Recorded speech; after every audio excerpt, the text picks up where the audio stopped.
Very good evening to all the media persons who are present here for this very important press conference that we are having. Just a few minutes back, Shri Arvind Kejriwal ji, the Delhi Chief Minister, also addressed a press conference. Shri Arvind Kejriwal ji, Delhi के जो मुख्यमंत्री हैं, उन्होंने जो कल अध्यादेश आया है उस पे एक प्रेस वार्ता करी है और जिस तरह से ये प्रेस वार्ता की गई, उनको बड़े ध्यान से सुनने के बाद एक ही निष्कर्ष निकाला जा सकता है कि अरविंद केजरीवाल जी जिस संविधान की शपथ लेकर मुख्यमंत्री बने हैं, उसी संविधान को वो नहीं मानते और तार तार कर रहे हैं। उनको सुनने के बाद ये भी स्पष्ट हो गया कि वो मुख्यमंत्री तो हैं, लेकिन जनता की सेवा कैसे करनी है, सरकार कैसे चलानी है, ये उनको नहीं आता है और उनके स्वभाव में अब अराजकता ही आ गई है। उन्होंने आज जिस तरह के बयान दिए, मैं समझता हूं कि आपके समक्ष रखकर कुछ तथ्य उजागर करेंगे, कुछ उनको संविधान का ज्ञान देंगे। और जैसा आपको पता है कि जो कल अध्यादेश आया है, ये जो संविधान की मूल भावना है,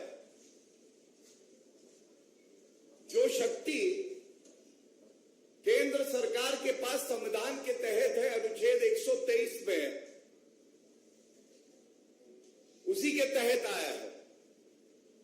लेकिन 11 मई 2023 का संवैधानिक पीठ का जो फैसला आया, यह अरविंद केजरीवाल ने इतनी भी जरूरत नहीं समझी कि इसे पढ़ ले, और वो इसलिए है कि ये 105 पन्नों का है, 164 इसमें पैराग्राफ है। अब अरविंद केजरीवाल जी तो जो शराब के ठेकेदार हैं, उनके साथ ही समय बिताते हैं। कैसे एक शराब नीति ठेकेदारों से पूछ के लाएंगे, भ्रष्टाचार करेंगे। कट्टर बेईमान तो आप हैं अरविंद केजरीवाल जी, लेकिन आज जो आपकी सूरत देखी तो इसलिए भी दुख हुआ कि आपने कहा एक एलजी को बैठा दिया है। अरविंद केजरीवाल जी, बहुत सम्मान से आपसे एक बात कहते हैं, जिस संविधान ने आपको मुख्यमंत्री बनाया है, उसी संविधान के तहत दिल्ली में एलजी नियुक्त हुए हैं। तो अगर आप ऐसे शब्दों का प्रयोग करेंगे, उनका सम्मान नहीं करेंगे, तो जनता आपका सम्मान भी नहीं करेगी। और देखिए, नासमझी क्या होती है या कट्टर बेईमानी क्या होती है। बोल गए कि सर्वोच्च न्यायालय में छुट्टी हो गई, अध्यादेश इसीलिए जैसे ही छुट्टी हुई कल लाया गया रात में,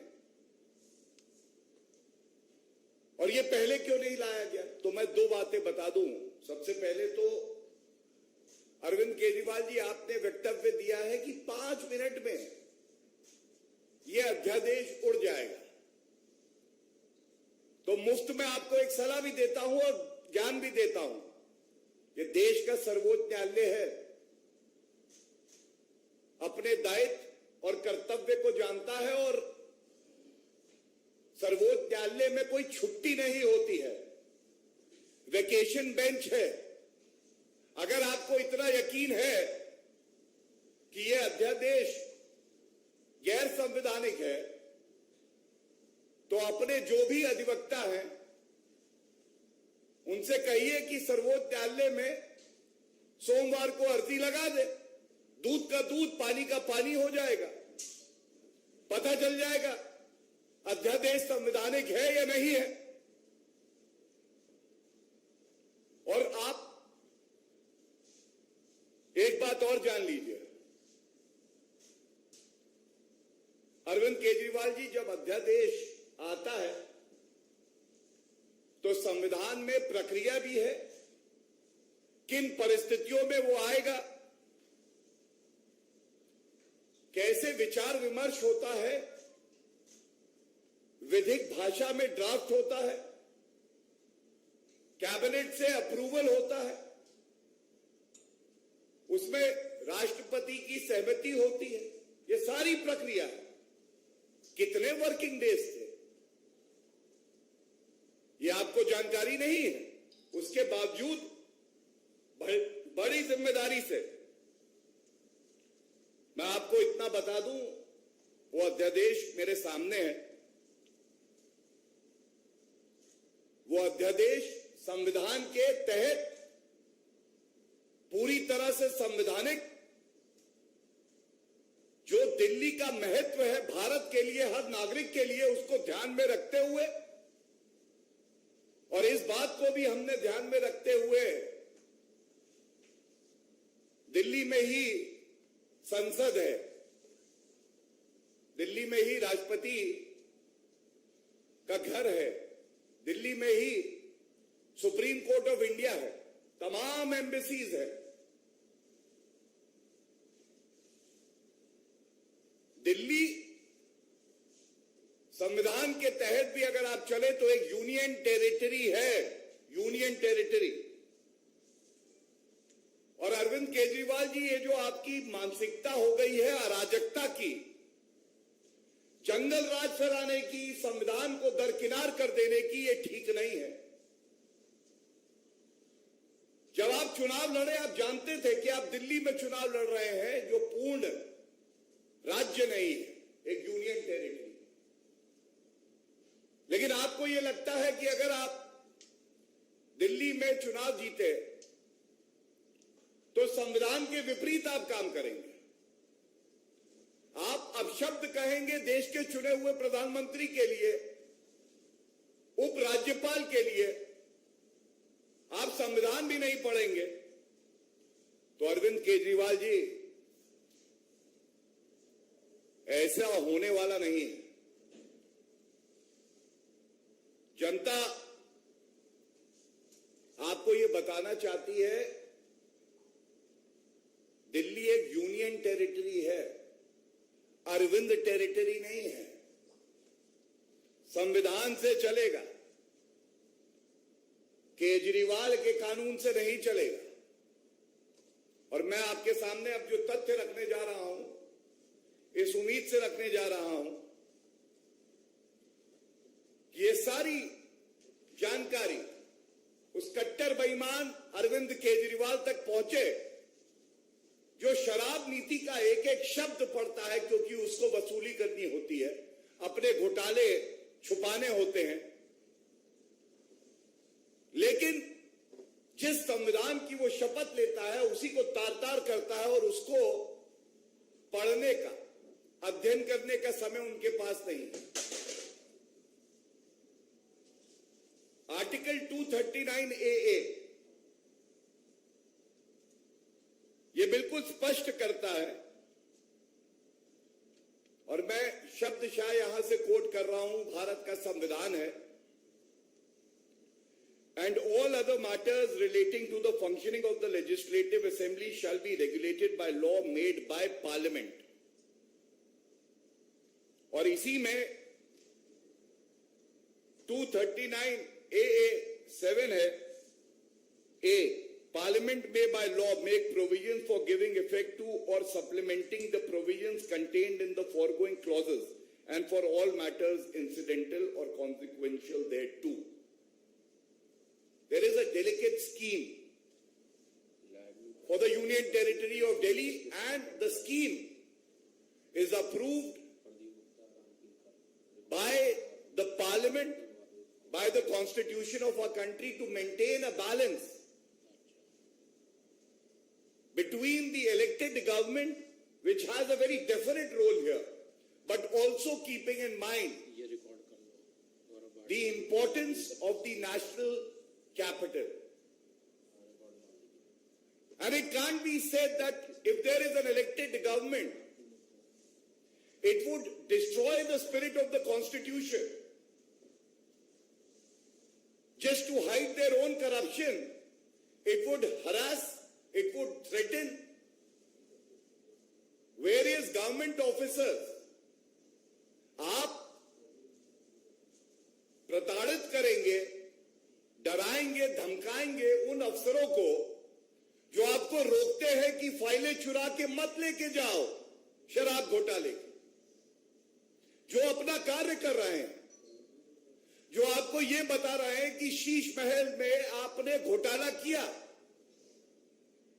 और आप आम आदमी पार्टी नहीं है, अपराध अराजक पार्टी है, अपराध अराजक पार्टी। और मैंने क्यों आपसे ये बात कही कि एक बार कम से कम संवैधानिक पीठ का वो फैसला पढ़ लिया होता जिसके कुछ मुख्य बिंदु आपके समक्ष रख रहा हूं, शब्दशः कोट कर रहा हूं उस फैसले से। इस फैसले में बिल्कुल स्पष्ट लिखा है, in the absence of a law or provision of the Constitution, the executive power of the Lieutenant Governor acting on behalf of the Union Government shall extend only to matters related to the three entries, जो three entries दी हुई हैं, law and order, police and land। और उसके बाद जो अब पढ़ रहा हूं ये सबसे जरूरी है। However, if Parliament enacts a law granting executive power on any subject which is within the domain of NCTD, the executive power of the Lieutenant Governor shall be modified to the extent as provided in that law। और ordinance इसलिए आया है क्योंकि अनुच्छेद 123 खुद ये कहता है कि अगर पार्लियामेंट सेशन में नहीं है तो आप ऑर्डिनेंस लाएंगे, वो कानून का काम करेगा, और जब पार्लियामेंट सेशन में होगी तो वो अध्यादेश पार्लियामेंट के समक्ष रखा जाएगा दोनों हाउसेस।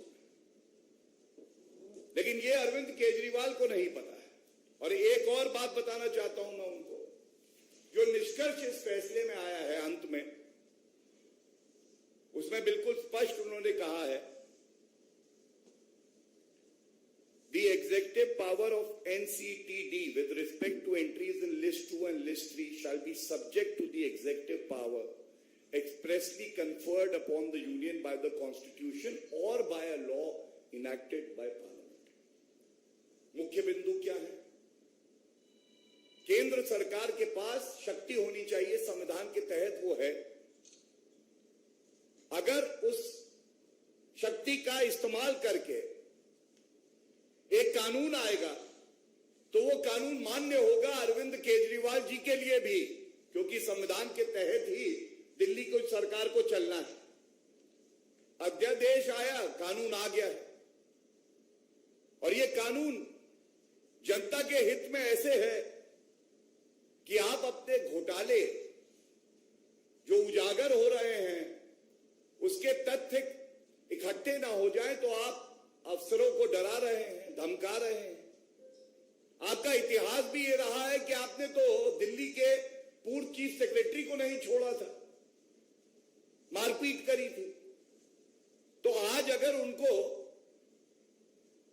स्वतंत्र रूप में काम करने के लिए एक कानून आता है तो आपको दर्द क्यों होता है, ये सवाल आपसे जरूर पूछा जाएगा। और मैं सुन रहा था, इन्होंने कहा कि भद्दा मजाक है। अरविंद केजरीवाल जी, भद्दा मजाक ये है कि आप दिल्ली का चुनाव लड़ते हैं और जिस संविधान की शपथ लेते हैं, ना उस संविधान को पढ़ते हैं, ना सर्वोच्च न्यायालय के फैसले को पढ़ते हैं, और आपको यह लगता है कि तानाशाह अरविंद केजरीवाल जो कह देगा वो देश के संविधान से ऊपर होगा। ऐसा होगा नहीं अरविंद केजरीवाल। मैं यही कह के अंत करूंगा। आपका वक्तव्य सुना, आपने कहा हम लोग बड़े छोटे लोग हैं, जनता तय कर लेती है कौन छोटा है कौन बड़ा है। लेकिन जो आपकी सोच और विचारधारा बाहर आ रही है, आपकी आपकी सोच और आपकी विचारधारा वाकई बहुत ही छोटी है, संविधान विरोधी है और अराजक है। ये मैं बड़ी जिम्मेदारी से यहां कह सकता हूं। धन्यवाद।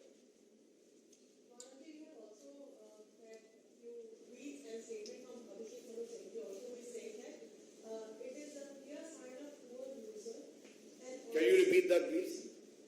The ordinance that Central is brought in, it is a poor sign. It is a clear sign of a poor user. And he also says that the ordinance is laughable and vindictive in nature.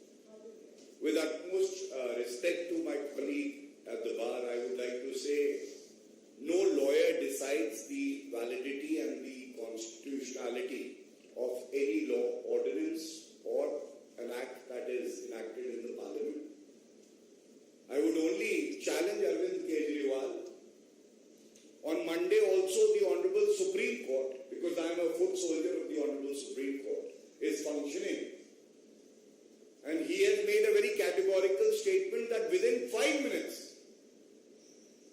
this ordinance will be struck down. I challenge Arvind Kejriwal that without wasting time, on Monday itself, he should file a petition and let the Honorable Supreme Court decide on the issue.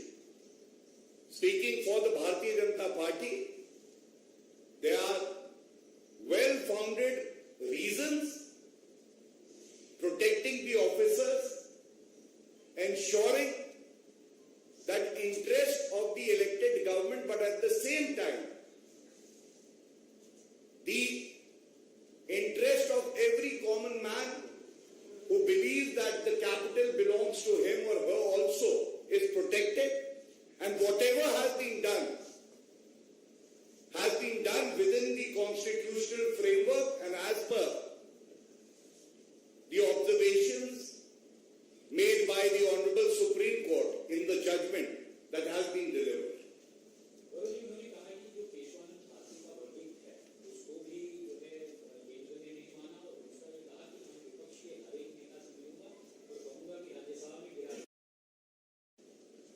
देखिए, ऐसा है कि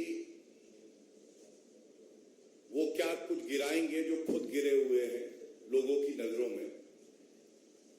मैं एक बात जरूर कहूंगा, ये जो सतही किसी चीज की समझ होती है, ये बहुत खतरनाक होती है। अरविंद केजरीवाल जी को किसी ने बोल दिया बेसिक स्ट्रक्चर। मैंने जो आपके समक्ष रखा आर्टिकल 1, 239 AA के कई प्रोविजंस है सुप्रीम कोर्ट जजमेंट के, मैंने आपको पैराग्राफ्स बताए।